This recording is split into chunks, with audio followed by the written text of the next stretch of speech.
लाकूड तोडण्यासाठी कर्दळी वनात गेला. आपल्याला लागणारं लाकूड आणि चढायला सोपं असणारं झाड या दोहोंचा मेळ घालीत तो जंगलची झाडाझुडपांची वाट तुडवीत होता. त्याने मनात योजल्याप्रमाणे एक झाड त्याच्या दृष्टीस पडले. त्याने त्याच्या कार्यास प्रारंभ केला. कुऱ्हाडीचे घाव फांदीवर बसत होते. धारेनं तीक्ष्ण असणारी कुऱ्हाड घाव घालता घालता उद्धवाच्या हातातून निसटली आणि त्या झाडाखालीच असलेल्या एका वारुळावर पडली. उद्धव आपली कुऱ्हाड घेण्यासाठी झाडावरून उतरला. पुढे जाऊन बघतो तर काय, त्या वारुळातून रक्त वाहत होते. उद्धव घाबरला. त्याला काय सुचेना. तो गोंधळलेल्या अवस्थेत वारुळाकडे पाहत असता त्या वारुळातून एक मनुष्याकृती बाहेर आली. उद्धव जास्तच घाबरला. उद्धव काय करणार इतक्यात ती मनुष्याकृती बोलली. उद्धवा, भिवू नकोस, मी तुझ्या पाठीशी आहे.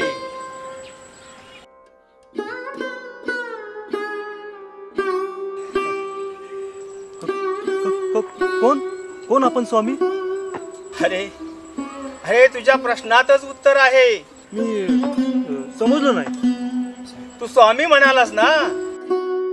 अरे मी स्वामीच आहे. युगे युगे या चराचराची भटकंती करून आज तुझ्या पुढं उभा ठाकलो आहे.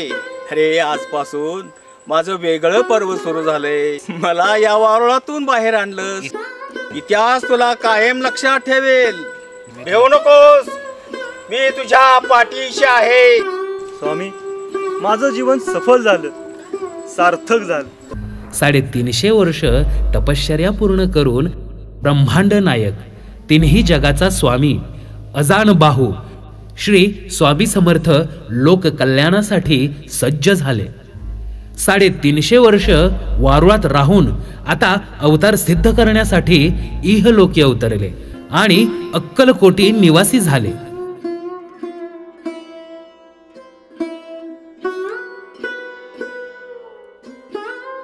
पंडित, दुःखाना गोंधळत बसलं की दुःख बळावतात. अहो, व्यवसाय म्हटलं की कधी नफा कधी तोटा होणारच ना. मान्य आहे, तो तुम्ही जिकीरने उभा केलाय. अहो, तुमचा फक्त धनाचा तोटा झालाय, तो केव्हाही भरून निघू शकतो. अहो, तुमचं व्यवसायाचं कसब कमालीच आहे. पुन्हा सर्व नव्याने उभा करू. अरे भाऊ, अहो कर्ज फेडणं म्हणजे भोगणं असतं. त्याची प्रचिती मला काही दिवसातच आली आहे. त्यात हा तोटा म्हणजे. पंडित, वेदनांना खत पाणी घालायचं राहू दे. चला, येवाने ते गोविंद महाराज आले असतील, त्यांचं दर्शन घेऊ. जाता जाता गजानन खत्रींना सोबत घेऊ आणि मग महाराजांकडे जाऊ. महाराजांना भेटल्यावर जरा तुम्हालाही बरे वाटेल. श्री दत्तगुरूंचे एकूण 16 अवतार बरं का. आणि त्यातील 4था अवतार म्हणजे श्री स्वामी समर्थ. उद्धव नावाचा एक लाकूड तोड्या जंगलामध्ये लाकूड तोडायला गेला असता झाडावरून त्याची कुऱ्हाड खाली पडली. वारुळावरती पडल्यानंतर ते घाबरत खाली आला आणि पाहतोय तर काय, त्या वारुळातून रक्त येत होतं. आणि त्या वारुळातून श्री स्वामी समर्थ सगळ्या विश्वाला परिचित झाले. लक्ष्मणा, ह्या पादुका आहेत ना, ह्या साक्षात स्वामी समर्थांनी दिल्यात बरं का. आणि तुमचं नशीब थोर म्हणून त्याचं तुम्हाला दर्शन होतंय. खरंच स्वामीचा महिमा आघात आहे. श्री स्वामी समर्थ, श्री स्वामी समर्थ, श्री स्वामी समर्थ, श्री स्वामी समर्थ.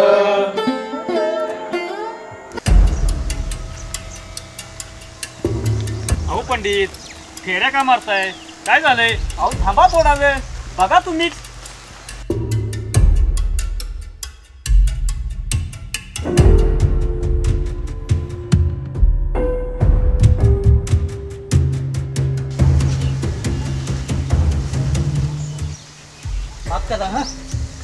यायला थोडा उशीरच झाला.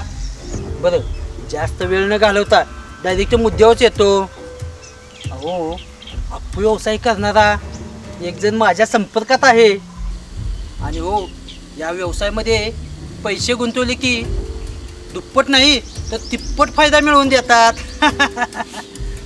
आणि हो, या व्यवसायाला तोटा ही संकल्पनाच माहीत नाही. बरं, आणि श्रीमंती पायाशी लोळण गेली लोळण.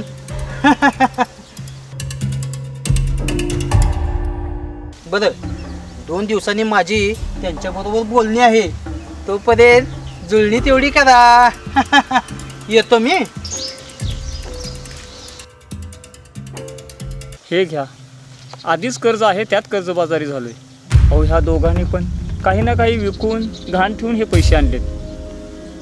तुम्ही बोलल्याप्रमाणे व्यवसायात तोटा ही संकल्पना नसावी. चिंता नको माझ्या भावी श्रीमंत सहकार्यांनो.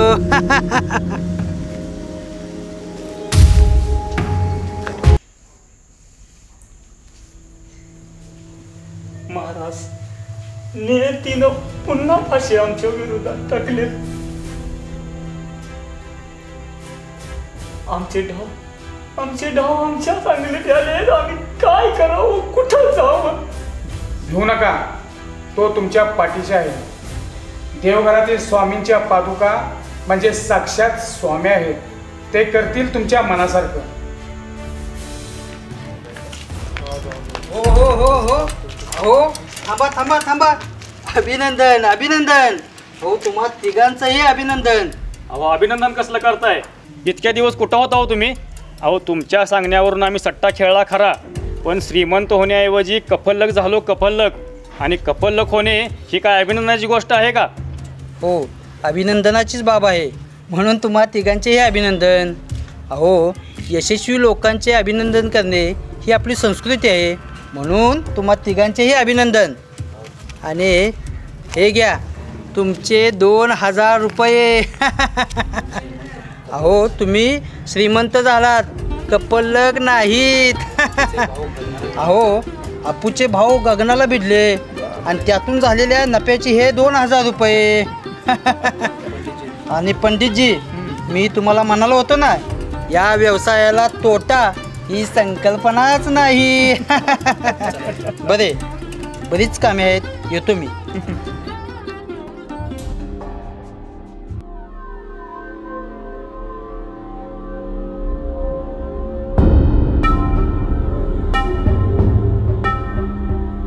हरिभाऊ तावडे, लक्ष्मण पंडित आणि गजानन खत्री हे 3 सवंगडी आपले नवस फेडण्यास अक्कलकोटी रवाना झाले.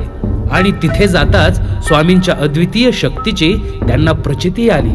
आणि तिथेच हरिभाऊ तावडे हे स्वामी सूत बनतात. स्वामी त्यांना आपला मुलगा मानतात आणि हरिभाऊ हे जगास स्वामी सूत म्हणून परिचित होतात. श्री स्वामी समर्थ. श्री स्वामी समर्थ.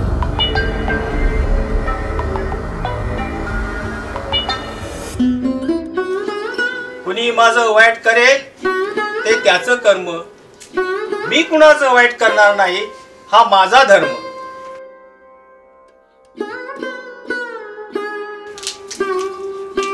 व्यापार केला, तोटा झाला. माझं नवस केलं, 2000 रुपये नफा झाला. जाओ चलो जाओ.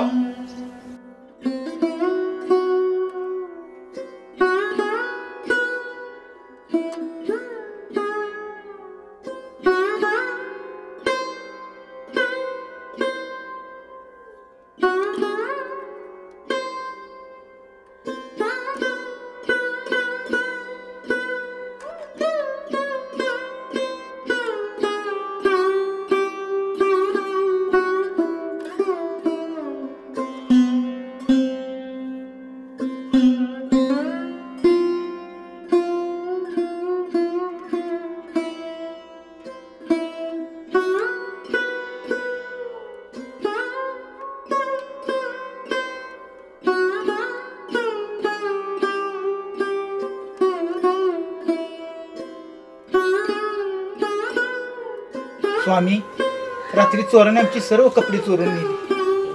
बरं झालं, सुंटी वाचून खोकला गेला.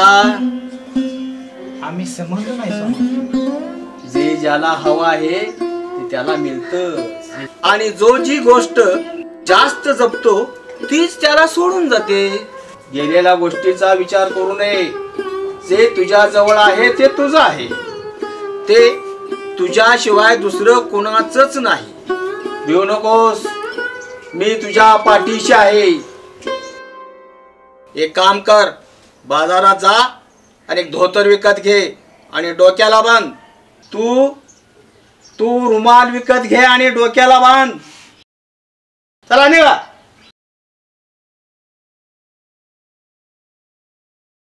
तू कुठे? तू बैस खाली. तुम्ही निघा रे.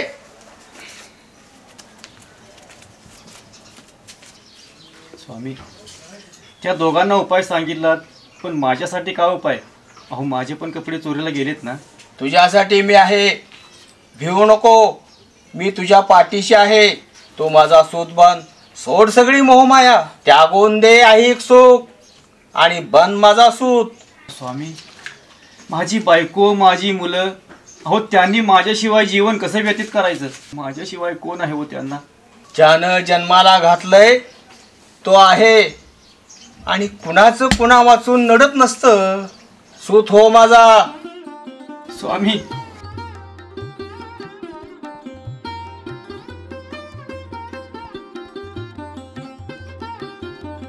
अरे रडतोस काय लहान मुलासारखा?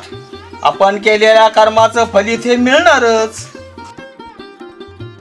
ते रडणं सोड. अरे बघ माझं पोट किती वाढलंय. ते रडणं सोड. अरे बघ माझं पोट किती वाढलंय. अरे रडतोस काय? उठ उठ आणि बघ. अरे लाव माझ्या पोटाला हात. अरे लाव ना. अरे रडतोस काय? लाव पोटाला हात.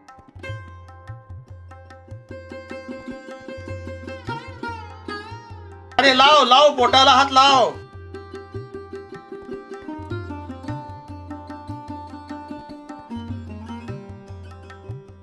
हस्तिनापूरपासून 20-25 मैलावर असलेले चेलीखेडा हे गाव.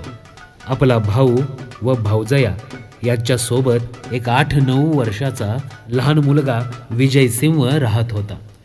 तो रोज गणपतीच्या मूर्तीबरोबर खेळत असे. एक दिवस त्याच्या लक्षात येते तो एकटाच खेळतोय, गणपती तर खेळतच नाही. तो 8-9 वर्षाचा विजय सिंह गणपतीवर रुसून बसतो. देवालाही त्याच्या निरागसतेचं कौतुक वाटलं.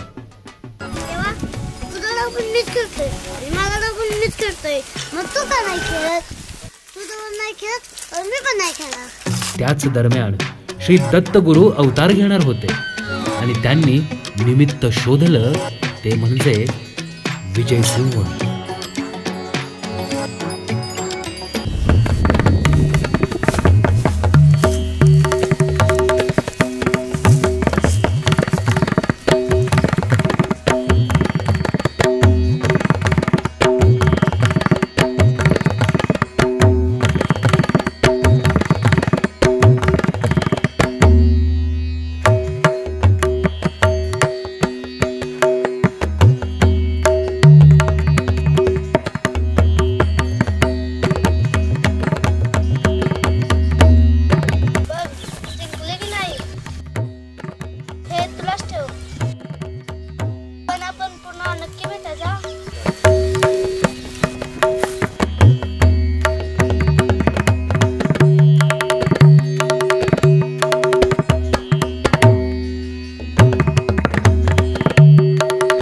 स्वामी, तो 8-9 वर्षाचा विजय सिंग मीच आहे. आणि तुम्ही माझ्यासाठी अवतार घेतला स्वामी. धन्य झालो स्वामी, मी धन्य झालो स्वामी, धन्य झालो स्वामी. स्वामी, मला माझ्या जन्माचं कार्य कळालं स्वामी.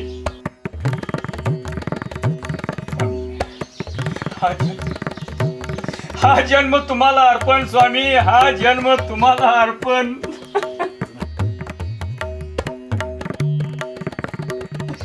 अरे तू माझा सूत आहेस, उठ. बंदर किनारी जा आणि एक किल्ला बांध. त्यावर माझ्या नावाचा एक झेंडा लाव. अशक्य ही शक्य करे, फक्त मला शरण मोह माया त्यागू दे. सत्कर्माचं कारण हो. येऊ नको मी तुझ्या पाठीशी आहे. मी बांधतो बंदर किनारी एक किल्ला, त्यावर माझ्या स्वामींचा झेंडा फडकवितो. मनोभावे स्वामींची सेवा मी करतो. दिनरात जपता स्वामी स्वामी करीतो. श्री स्वामी समर्थ जय जय स्वामी स्वामी समर्थ. महाराज श्री स्वामी समर्थ जय जय स्वामी समर्थ.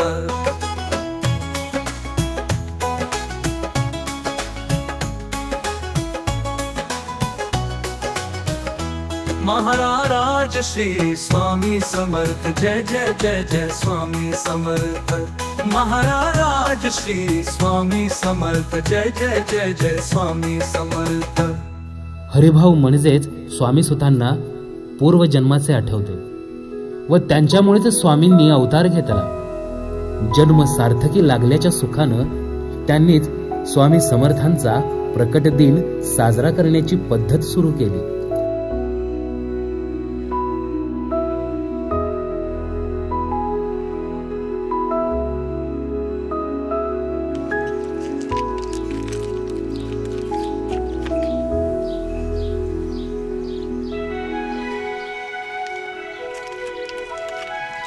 स्वामी, हरिभाऊ काय करतायत? त्यांना वेळ वगैरे तर लागलं नाही ना? अहो ते दगड वगैरे गोळा करून काहीतरी बांधतायत. हो, वेडच लागले. सत्याचं, चांगोलपणाचं, भक्तीचं. अरे अरे तो सूत आहे माझा सूत.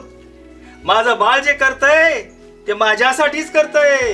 जय शिवशंभो नमामि शंभो. जय शिवशंभो नमामि शंभो. जय शिवशंभो नमामि शंभो. बघ, माझ्या बाळानं माझ्यासाठी किल्ला बनवला. त्याच्यावरती माझ्या नावाचा झेंडा फडकवला आणि आता माझ्या प्रकट दिनाची तयारी करतोय. जा, नाना रेकीला सांग स्वामींची कुंडली बनवायची आहे.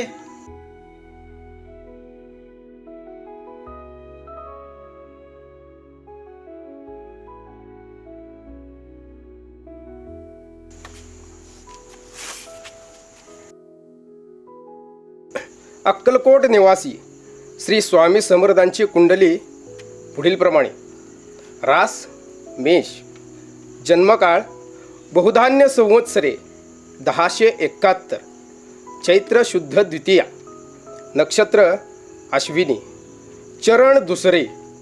योग प्रीतियोग आणि वार गुरुवार. जय स्वामी समर्थ. धन्य झालो रे मी माझे माऊली माझे स्वामी. आयुष्यात नाही कमी पाठीशी उभे माझे स्वामी.